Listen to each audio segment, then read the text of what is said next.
올해 생일에 자녀들에게 선물을 받으셨나요? 아니면 아직 받지 못하셨나요? 얼마 전 저는 5월에 노인들에게 점심을 제공하는 자원봉사 활동에 참여했습니다. 그날 어르신들께 생일이 되면 어떤 선물을 받고 싶으신지 여쭤봤습니다. 어떤 분들은 이미 생일이 지나 선물을 받으셨다고 하셨고, 또 어떤 분들은 아직 생일이 오지 않았다고 하셨습니다. 흥미롭게도 많은 분들이 공통적으로 돈이 가장 좋은 선물이라고 답하셨습니다. 그래서 저는 우리 아들도 빨리 자라서 꽃다발 대신 현금을 주면 좋겠다고 농담을 했는데 어르신들이 재미있어 하시며 웃으셨습니다. 그러던 중 한쪽에 계셨던 한 어르신이 조용히 말씀하셨습니다. 돈도 좋지만 아들의 얼굴을 한번 보고 싶어요. 그분은 요즘 자녀들이 바빠서 얼굴을 보기 힘들다고 말씀하셨습니다. 또 다른 어르신은 딸이 힘들게 번 돈으로 선물을 사오는 것보다 그저 자주 목소리를 들을 수 있으면 좋겠다고 하셨습니다. 그러면서 딸을 마지막으로 본 지 벌써 한 달이 넘었다며 안타까워 하셨습니다. 다른 어르신들도 비슷한 이야기를 꺼내며 우리 아이들은 요즘 전화도 잘 받지 않는다고 말씀하셨습니다. 그래서 제가 먼저 연락을 하셔서 안부를 물으시고 보고 싶다고 해보세요 라고 말씀드렸더니 어르신들은 바쁜 자식들에게 연락하는 것이 부담스럽고 미안하다고 하시며 씁쓸한 미소를 지으셨습니다. 자식들이 성장해 독립적인 삶을 살게 된 이후에도 부모님은 늘 자녀를 그리워합니다. 부모님께 큰 선물은 필요하지 않습니다. 그저 자녀의 얼굴을 보고 목소리를 듣는 소박한 행복이 가장 큰 기쁨이 됩니다. 이번에는 매년 생일마다 자녀들과 특별한 에피소드를 나누는 75 새 정시할머니의 이야기를 들려드리겠습니다. 정시할머니는 한국전쟁 휴전 후 부산에서 7자녀 중 6째로 태어났습니다. 그녀가 태어난 이후 1960년대 후반까지 많은 사람들이 굶어 죽었습니다. 그녀는 어려운 시기에 태어나고 자랐지만 당시에는 모두가 힘든 시기를 보냈기 때문에 얼마나 힘든지조차 몰랐다. 다행히 그녀의 집은 살만한 집은 아니었지만 부유한 집도 아니었다. 할머니는 막내 동생과 밖에서 놀다가 길에 떨어진 마른 빵 한 조각을 주어서라도 너무 기뻐했을 것이다. 막내 동생에게는 줄 수 없었지만 기꺼이 나눠주었다고 한다. 정신은 힘들지만 잘 살다가 18살 때 길 건너 목재상인의 중매로 당시 소 10마리를 키우는 부잣집에 시집을 가게 되었다.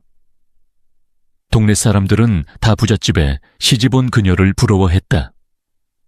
하지만 그녀는 온전히 행복하지는 않았다. 평생 파주에 가본 적이 없었고 부산에서 너무 멀다는 말을 듣고는 가족을 떠나야 한다는 생각에 겁이 났다. 하지만 결혼해서 한 입이라도 덜 먹여 살릴 수 있다면 아버지와 오빠의 짐을 덜어줄 수 있고 부잣집에 있으니 지금보다 더 편안하게 살 수 있을 것이라는 생각에 속으로 기대하고 있었다. 하지만 앞으로 얼마나 많은 고난과 비극이 닥칠지 몰랐다. 실제로 결혼을 했을 때 부잣집도 다를 바 없었고 밤에만 빵을 굽기만 했을 뿐인데 삶은 더 힘들었다. 남편은 3대째 장남이었고 시어머니 밑에는 3명의 올케가 있었다. 그녀는 새벽에 아기를 업고 일어나서 건초를 만들고 아침밥을 준비하고 빨래를 하며 하루 종일 쉬지 않고 일했다. 낮에는 뜨거운 햇볕 아래서 혼자서 넓은 논에서 잡초를 뽑고 쇠게 먹일 사료를 준비했지만 제 밥을 제대로 먹지 못할 때가 많았다. 부엌 난로 옆에 앉아서 잠깐이라도 쉬려고 하면 시어머니와 올케들이 어떻게 알고 오느냐며 야단을 쳐서 제대로 쉬지 못했다. 정 씨가 제대로 쉴 수 있는 때는 아기가 젖을 먹을 때뿐이었다. 그렇게 바닥에 앉아서 젖을 먹이는 모습은 마치 살아있는 시체 같았다. 다음 날 평소처럼 새벽에 부엌에서 쇠게 먹일 사료를 만들던 할머니는 결국 피를 흘리며 쓰러졌다. 그때 병원은 있었지만 며느리들이 파리보다 더한 대우를 받던 시절이라 시어머니와 올케들이 등을 돌리고 이렇게 사소한 일로 왜 병원에 가냐며 괴롭혔다. 그래서 어쩔 수 없이 남편이 만들어준 약초를 먹고 피가 빠지기를 기다렸다. 3일 동안 피를 흘리고 가니 멋져 누웠지만 아무도 괜찮냐고 말해주지 않았다. 아이고, 파리야, 이제 늙었어. 뭐 하는 거야? 힘들어. 내가 먼저 죽을 거야. 그러니까 며느리가 집에 들어와야지. 내가 노년의 며느리한테 득을 보려고 하니까 며느리가 나 덕분에 몸이 좋아 누워있어. 야, 너 정말 아프잖아. 우리 엄마가 늙어서 술 끓여서 너한테 주는 게 말이 되잖아. 피를 그렇게 많이 흘리는 사람이 집에 들어와서는 안 돼. 어디서 그런 게 나와서 집을 망치려고 해? 엄마, 계속 그러면 내 동생 앞날이 망가지잖아. 아니, 오히려 동생이 장례식에 가는 게 낫지 않아? 시어머니와 올케들이 병든 사람 앞에서 그런 말을 하는데 남편은 담배 한 대 피우고 아무 말도 안 하잖아. 그러니까 할머니는 자식만 의지할 수밖에 없었어. 첫째 딸이 태어났을 때 시어머니는 내가 아무것도 하지 않아서 아들도 못 낳는다고 저주를 퍼부으셨다. 다행히 둘째 딸이 태어나고 나서야 시어머니는 나를 아들도 못 낳는 여자라고 부르지 않으셨다. 그 혹독한 세월을 견디며 시누이들을 다 시집 보냈다. 시어머니도 늙어 병원에서 돌아가시고 나서야 할머니는 조금은 마음이 편해졌다. 어려운 시절에 태어나셨지만 소금 한 가닥이나 쌀 한 알이라도 땅에 떨어뜨리면 혼나는 집에서 자랐다. 할머니도 검소하게 지내시며 모든 물건과 음식을 소중히 여기시고 아끼셨다. 외출할 때마다 부잣집 며느리의 목소리를 들으며 사셨지만 집에서는 사치한 적이 없었다. 남편은 3대 장남이자 가장이셨는데 하늘 같은 남편에게 어떤 여자가 그런 말을 하겠는가. 그래서 당연히 집에서는 손가락 하나 까딱하지 않고 반나절 일이나 가축 농장도 돕지 않았고 직장을 다니면서 돈도 벌지 않았습니다.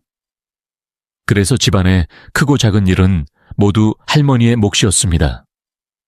할머니는 정말 고생하셨지만 부지런히 사셨습니다. 송아지 한 마리를 잘 키우셔서 첫 자식을 대학에 보내셨고 송아지 한 마리를 팔아서 두 번째 자식을 대학에 보내셨고 그래서 세 자식을 다 대학에 보내셨습니다. 큰딸도 공부를 잘하셨습니다. 시어머니는 그때 살아계셨기 때문에 여자가 뭘 할 수 있는지 모르셨습니다. 공부에 대한 강한 반대 때문에 어쩔 수 없이 2년제 대학에 보내셨습니다. 이렇게 아이들은 엄마의 고생을 갚기 위해 열심히 공부했고 큰딸은 은행원이 되었고 둘째는 교사가 되었고 셋째는 회계사가 되었다.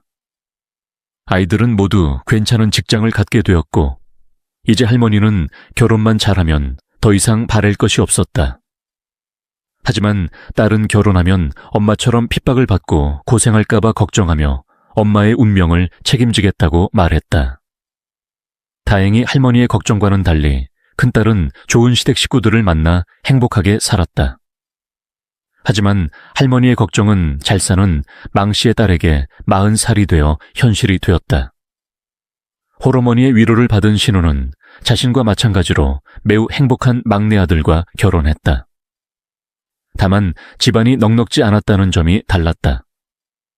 결혼 전에 막내딸이 사위의 사정을 듣고 시댁과 시부모가 그를 남편과 아버지로 생각하고 의지한다고 했습니다. 그래서 결혼 전에도 사위는 시댁과 시부모에게 마치 자기에게서 빼앗아 가는 듯이 돈을 주느라 바빴습니다. 그래서 당연히 저축도 없고 당좌대월 계좌도 거의 없었습니다. 이 사실을 알게 된 정씨 할머니는 결혼을 강력히 반대했습니다. 몇 번 만나보니 사위가 매우 예의 바르고 딸을 정말 잘 돌봐주는 것을 보고 마음이 열렸습니다. 그리고 잘한다고 하니까 요즘은 부부가 잘 사는 게 옳지 않다고 생각했고 시부모도 결혼하면 아들들에게 덜 의지하게 될 거라고 생각해서 결혼을 허락했습니다. 할머니는 사위를 만날 때마다 가난한 집에서 시집 가는 것을 생각하며 돈이 없어도 죄가 아니라고 생각하여 친자식처럼 돌보았습니다. 이렇게 하여 막내딸에게 저당의 절반을 주고 지참금도 마련해 주었습니다. 그런데 시부모님과 그 딸들이 아들을 시집 보내줘서 고맙다고 절을 해도 모자를 파헤치고 화를 내며 싫어했습니다. 딸도 그렇게 생각했지만 사위와 잘 지내면 괜찮을 거고 잘 대하면 시어머니가 마음을 바꿀 거라고 생각했습니다. 그래서 막내딸이 잘 지내고 있다고 생각했습니다. 얼마 전에 막내딸이 놀러 오는데 딸이 좋아하는 반찬을 많이 준비해 놓았고 집에 갈 때 챙겨줄 김치도 만들었습니다. 내가 절였는데 갈치조림 안 먹으면 미칠 것 같은 딸이 그날은 제대로 밥도 못 먹고 밥알만 뱉어냈어. 다른 날이었다면 벌써 다 먹고 밥 한 그릇 더 달라고 했을 텐데 그냥 한숨만 푹 쉬고 있었어. 왜 그렇게 먹고 한숨도 안 쉬고 있는 거야? 어제 김 선생님하고 싸웠어. 아니, 그게 아니야. 사실 어제는 울고 있는 딸을 보고 전화를 꺼냈어. 시어머니가 새벽 2시에 전화하셨어요. 평소에는 함부로 말하는데 오늘은 왠지 더 심하더라. 녹음 버튼을 누르고 통화했다고 하셨어요. 내가 늘 하는 말 알잖아. 우리 집에서 아무리 안 해줬고 넌 아무리 해줬어도 시댁 식구들한테 차갑게 대하고 바보처럼 굴면 안 돼. 알겠어. 혼자서 경수를 이렇게 힘들게 키웠는데 아들 낳은 놈들의 잣대로 사냐. 나도 그랬잖아. 남편과 시댁을 잘 돌봐. 잘해야지. 그러지 않으면 부모님 앞에서 먹으라고 하는 거야. 딸이 죄인 데에는 이유가 있다고 합니다. 여자는 결혼하는 순간부터 친부모보다 시부모를 먼저 생각하고 시부모를 돌보고 효도합니다. 그러니 우리를 친부모처럼 생각하고 우리에게도 효도해야 합니다. 그리고 나중에 자식이 생기면 자식을 핑계로 집에만 있을 생각은 말고 부부가 같이 일해서 같이 살아야 합니다. 여자란 그런 것입니다. 그러니 불쾌한 말을 들어도 참아가며 알겠습니다. 하고 고와 좋은 약이 쓴맛이 나지 않습니까? 아들을 낳고 나중에 며느리한테 치료받아야 합니다. 그러자 어머니는 제 마음을 아시고 대답할 기회도 주지 않고 하고 싶은 말을 막 내뱉고 전화를 끊었습니다. 울면서 이야기하던 정시할머니는 갑자기 50년 전에 시어머니와 시누이들이 생각났습니다. 장례식에서 그녀를 보고 짐작은 했지만 그래도 그 한 사람, 김서를 시집 보냈어요. 그는 좋은 사람이었거든요. 어떻게 그럴 수가 있어요? 다음 달에 어머니 생신을 축하하기 위해 어머니와 형제들을 제주도로 보낼 계획이었는데 어머니가 갑자기 유럽 여행으로 바꿀 수 있냐고 물으셨어요. 형들은 유럽 패키지 여행을 가고 싶어 해서 어머니와 저는 둘 다 직장을 다니지만 돈도 많이 쓰기 때문에 지금 당장 유럽 여행을 가기는 힘들 것 같아요. 다음에 보내겠다고 했는데 어머니의 표정이 완전히 바뀌더니 아무 말 없이 돌아서서 가버렸어요. 그러다가 얼마 전에 전화해서 제대로 된 김치냉장고가 아니라 독립형 김치냉장고를 새로 사달라고 했어요. 친구한테도 새 며느리가 생겼다고 했어요. 하지만 어머니는 김치 담그는 게 힘들다고 해서 김치를 사서 먹었대요. 얼마 전에 로봇 청소기가 개털이 빠진다고 사달라고 해서 사줬는데 너무 오래전에 사줬는데 또 달라고 해요. 저도 화나요. 어머니가 허리가 안 좋으셔서 김치통을 꺼낼 때 허리를 굽히기 힘들어요. 제가 사줄 때도 하나 더 사서 보내달라고 했는데 며칠 후에 전화해서 사지 않아도 된다고 엄청 무리하게 하셨어요. 명절이나 생일날 친구들과 여행을 가면 돈을 많이 주시는데 싫고 싫다고 하세요. 아버지랑 저도요. 할머니는 사위의 행동에 너무 충격을 받고 말도 못 하셨어요. 이혼한 지 오래되었는데도 용돈을 달라고 하는 줄 알고 말도 못하셨어요. 자녀들이 힘들게 벌어서 번 돈을 함부로 쓸 수가 있을까요? 아마 자기 돈이 아니어서 편할 거라고 생각하고 썼을 거야. 그냥 집에서 그렇게 말했으면 이해했을 텐데 전등도 없는 집 구석에서 그렇게 말하니 정말 충격적이었다. 딸이 무시할까봐 겁이 나서 그랬을까? 아니면 사위가 아들이 대단하다고 자랑한 걸까? 60년대도 70년대도 아니었지. 아들을 둔 할머니는 사위 말을 전혀 이해할 수 없었다. 사위를 죽이고 싶었지만 친어머니가 아무리 잘못했어도 시어머니가 부모님 이야기를 하면 기분 나빠할 거고, 그러면 딸과의 사이가 나빠질까봐 참아서 아무 말도 못했다. 그 다음 달 할머니는 연락도 안 하는 딸이 걱정돼서 막내딸에게 전화를 걸었다. 나정아, 요즘은 다 잘 지내. 아프지도 않아. 예전처럼 하고 갔잖아. 걱정돼서 전화했어. 엄마가 오빠들과 유럽 여행을 갔어. 엄마가 남편한테 전화해서 며느리가 동규신 취급한다고. 남편이 없어서 슬펐는데 며느리가 무시해서 온 거야. 그래서 김 선생님하고 싸웠는데 지금은 사이가 안 좋아. 산이 선생님한테 정말 그렇게 말했어. 아들 뒤에 숨는 건 너야. 뭐해? 괜찮아. 엄마, 어쨌든 곧 생일인데 뭐 필요한 거 있어? 뭐 필요해? 이렇게 됐으니 유럽 여행 보내줄까? 아, 괜찮아. 무슨 소리야? 돈은 얼마야? 언니랑 정수랑 우리 집에서 밥이나 먹어. 손주들 못 본 지 오래됐어. 안 돼. 엄마, 지금까지 매년 집에서 밥 먹었잖아. 이번에는 절대 안 먹어.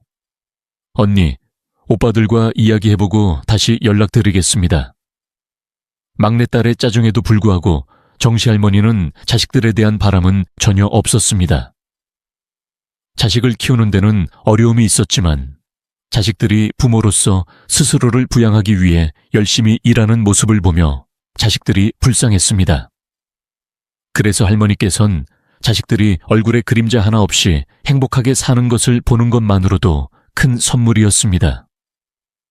정시할머니가 막내딸이었을 때는 은행에 저축을 하면 은행에서 무려 30%의 이자를 주었었습니다. 그래서 몇 년 열심히 일하고 허리띠를 졸라매면 금방 집을 살 수 있었습니다. 하지만 지금 우리 자식들은 힘듭니다. 물론 지방과 집의 종류에 따라 다르겠지만 요즘은 두 사람이 자식을 키우고 집을 사려면 10년 이상 걸립니다.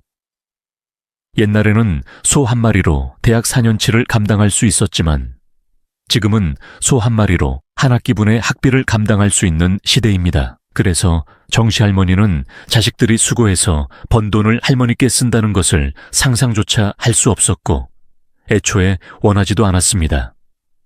자녀들을 볼 때마다 할머니께선 제게 쓸 필요가 없으니 제발 당신께 써달라고 바쁘셨습니다. 그리고 그녀는 아이들에게 더 많은 것을 주고 싶어서 자신이 가진 돈을 자신에게 쓰는 것은 아깝다고 했습니다. 그래서 정시할머니 생일날 그녀의 아이들은 어디로 가는지도 말하지 않았습니다. 할머니를 어딘가로 데려갔습니다. 도착한 곳은 서울의 한 호텔이었습니다. 겉모습만 봐도 너무 비싸 보여서 할머니는 손을 흔들며 들어가지 않았습니다. 할머니를 데려갔습니다. 문을 열었더니 장미가 펼쳐져 있었고 테이블에는 꽃이 새겨진 생일 케이크와 손주들의 편지, 해바라기 꽃다발이 있었습니다. 자녀들, 사위, 며느리, 손주들, 남편이 할머니께 생일 축하 노래를 불러드렸고 저녁에는 1인당 19만 원이 드는 비싼 호텔 뷔페를 먹었습니다. 할머니는 이렇게 호사스러운 음악을 받아본 적이 없어서 울었습니다. 저는 이렇게 큰 선물을 받을 자격이 있는지 모르겠습니다. 이 돈으로 왜 좋은 곳에 가세요? 엄마에게 왜 이렇게 많은 돈을 쓰세요? 여러분이 없었다면 이런 곳이 있다는 걸 전혀 몰랐을 겁니다. 여러분 덕분에 이렇게 좋은 곳에 왔고 정말 정말 감사합니다. 우리 아이들은 할머니께 잘 키워주셔서 고맙다고 하고 오래오래 건강하게 살라고 했습니다. 그리고 평생 무뚝뚝했던 남편은 제 손을 꼭 잡고 함께 살아줘서 고맙다고 했습니다. 그렇게 행복한 생일을 보낸 후 할머니는 남편과 함께 파주로 돌아갔습니다. 우리는 집으로 돌아와 짐을 챙겼습니다. 제가 다 마치기도 전에 막내딸의 매형이 전화를 걸어왔습니다. 무슨 일인가 싶어서 재빨리 전화를 받았습니다. 매형이 아이들의 사정을 잘 알면서도 그렇게 비싼 호텔에서 호사를 누리고 싶어 라고 했습니다. 호텔에서 하루를 보내고 그 큰 방에서 지내는 데는 몇 푼밖에 들지 않습니다. 저보다 오래 산 사람이 그럴 생각이 있다면 아이들이 가자고 해도 거절했을 겁니다. 제가 틀렸습니다. 뭐야? 아니, 며느리가 전화를 안 받아서 아들에게 전화했더니 매형이 호텔에서 생일 파티 하자고 했어. 왜 아무 말도 안 했어? 아니, 미안해. 매형이 말했듯이 내가 정말 안목이 좁았어. 다시는 안 그럴 테니까 걱정하지 마. 그리고 앞으로도 전화하지 마. 어제 호텔에 갔으니까 피곤하니까 먼저 끊을게. 전화를 끊자마자 할머니가 그 자리에 앉았고 옆에서 지켜보던 남편이 할머니를 재촉하며 무슨 일이냐고 물었다. 할머니가 방금 통화한 내용과 막내딸에게 일어난 일을 말해 주었다. 오늘에야 이 사실을 알게 된 남편이 막내 사위에게 전화를 걸었다. 아버지, 무사히 도착했어. 바로 전화했어. 주려고 했는데. 범아, 지금 나정이랑 우리 집으로 와. 정말 엄마한테 그런 말 했어. 엄마는 항상 생일이면 집에서 먹으라고 하셨어요. 이번에도 언니랑 상의해서 생일을 집에서 보내고 호텔에 묵게 해달라고 했어요. 아니, 엄마가 가고 싶어 하는 줄 알았어요. 가더라도 지로 갔다고 말해야지. 엄마가 형들과 유럽 여행 갔을 때 왜 싸워? 엄마는 보통 이것저것 부탁하고 바라는 거 알잖아. 하지만 우리 엄마는 평생 우리에게 무언가를 사달라고, 용돈을 더 달라고, 어디로 가야 한다고 한 번도 한 적이 없어. 네가 그런 사람이야? 내가 사심으로 말할 수는 없어. 평생 그 사람을 잘 대하지 않았으니까. 하지만 결혼을 했다면 네가 만든 가정을 우선시하고 시댁과 사이를 중재하는 역할을 잘 했어야지. 네가 시댁 식구들한테 이렇게 휘둘려서 나정이를 힘들게 했니? 오래오래 곁에 있어. 살아갈 사람은 엄마가 아니라 나정이와 나도 모르겠지만 딸이 더 이상 눈물 흘리게 할 수 없어. 지금 당장 나정이가 필요해. 그러면서 사위를 집에서 내쫓았다. 아버지, 용서해 주세요. 어머니, 제가 정말 잘못했어요. 나정이, 제게 말씀해 주세요. 문 좀 열어주세요. 며칠 후 시부모님과 사위가 할머니 집에 와서 버튼을 눌렀다. 시부모님, 안녕하세요, 저예요. 시부모님, 제가 잘못했어요.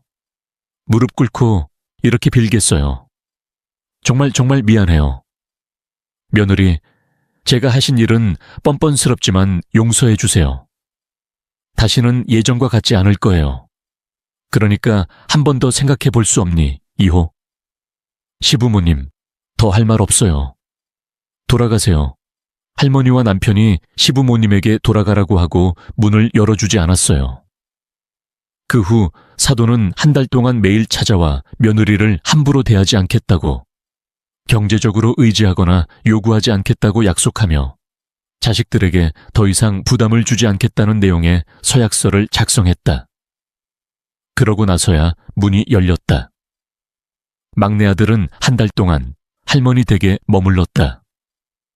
딸은 손녀를 위해 이혼하지 않기로 결심하고 남편과 시어머니를 한 번 더 믿기로 하여 손녀와 함께 집으로 돌아갔다. 그 후로 정씨 할머니와 시아버지는 명절이나 생일에 자식들이 찾아오는 것을 환영했지만 용돈이나 선물은 받지 않고 다시 돌려주기 시작했다. 오늘 들려드린 정시할머니의 이야기는 어떠셨나요? 정시할머니는 자식들이 고생하는 모습을 보고 자식들의 마음을 받아들이는 대신 거절하는 선택을 하셨지만, 저는 부모로서 자식들이 전하려는 진심을 자신의 한계 안에서라도 받아들이는 것이 더 나은 방법이 아닐까 생각합니다. 부모님이 우리를 사랑하셨던 것처럼 자식들도 부모님을 행복하게 해드리고 싶어 합니다. 부모님께서 아이들에게 뭔가 더 주고 싶은 마음이 가득하셨던 것처럼 자식들 또한 부모님께 더 해드리지 못해 미안한 마음을 가지고 있습니다. 부모님께서 선물이나 표현에 무관심한 태도를 보이시면 자식들은 실망할 수 있습니다. 하지만 부모님께서 감사하다고 말씀하시고 기뻐하신다면 자식들 또한 행복을 느낄 것입니다. 저도 부모로서 제 인생에서 가장 소중한 선물은 바로 제 자식들이라고 생각합니다. 아직 제 자식들은 어리지만 저 역시 부모님처럼 자식들의 얼굴을 더 보고 싶고 목소리를 더 듣고 싶은 날이 오겠지요. 그래서 부모가 되어야 부모님의 마음을 이해할 수 있다는 말이 무엇을 뜻하는지 조금은 알 것 같습니다.